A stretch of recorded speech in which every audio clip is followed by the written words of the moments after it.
In the fall, a team of our upper school students worked on a special service learning project in the Edge Lab to create a mechanical hand for a 7-year-old girl.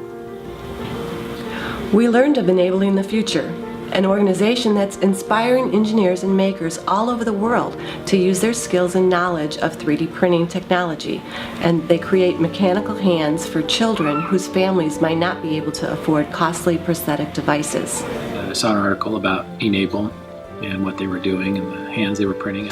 And I looked at their website and really liked what I saw, so I emailed Lynn and told her I think this is something we ought to do in the lab.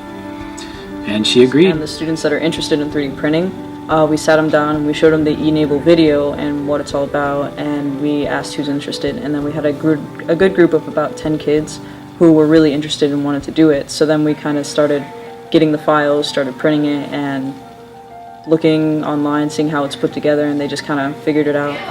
Working with the Edge Lab teacher Ashley Rickard and parent volunteer Brendan Cheeves, the students created the first working prototypes just within a few weeks. And a few weeks later, they were ready to build a working hand for a child, and Enable paired us with Jasmine's family. Kind of started the process about a month into school, maybe less than that, like at the beginning of the year, and we've slowly been like printing parts for this. Like it's taken a couple months. Through prototypes. Through prototypes and stuff, yeah. Different stages until we got assigned a specific person that we printed this specially measured one for her. We initially designed a kind of generic prototype that fit with the actual like pieces that came with the Raptor hand, so that way we could make sure that we were capable of like assembling it here.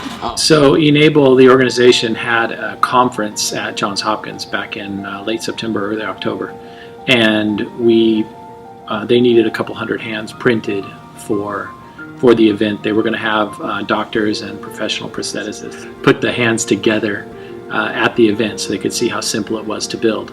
So they needed lots of volunteers to print samples, and so we sort of built several hands as samples for the event, and then we used those as practice. It's one thing printing keychains or little toys and things like that, because they don't have to be that accurate.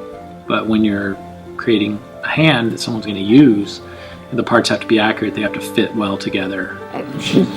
We just got the call just the other day. By the time when I sent the letter to Enabling the Future, it was like 2 days before they found a match. I mean, it happened just like that.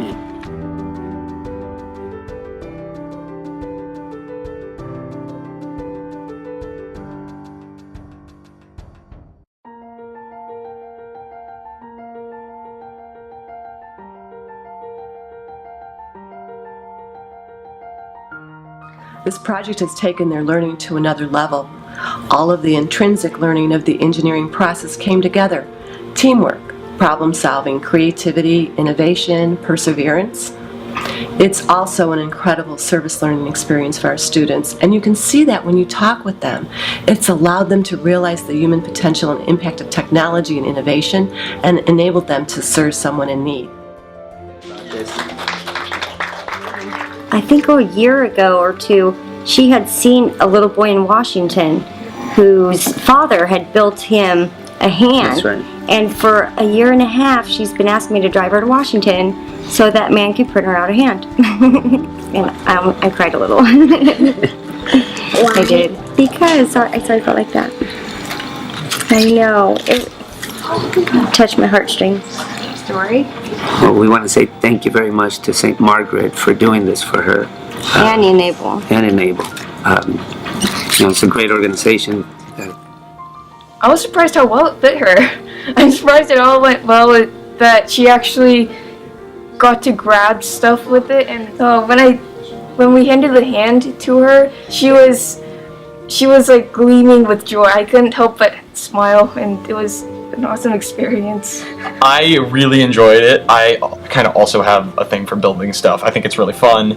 That reaction from her right there was really, really amazing, and I was really glad that I actually got to meet her and give it to her in person. You know, that was just awesome. We were given this project to work on, and as soon as I saw it, I was really inspired by that because it was something that was giving back to the community, which is something I know our school is very passionate about.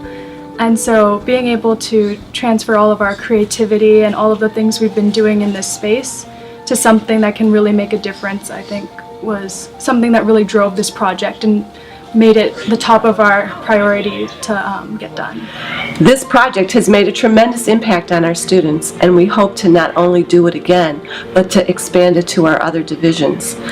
We'd like to have the original team of the upper school students lead the other students from our lower and middle school to build more hands.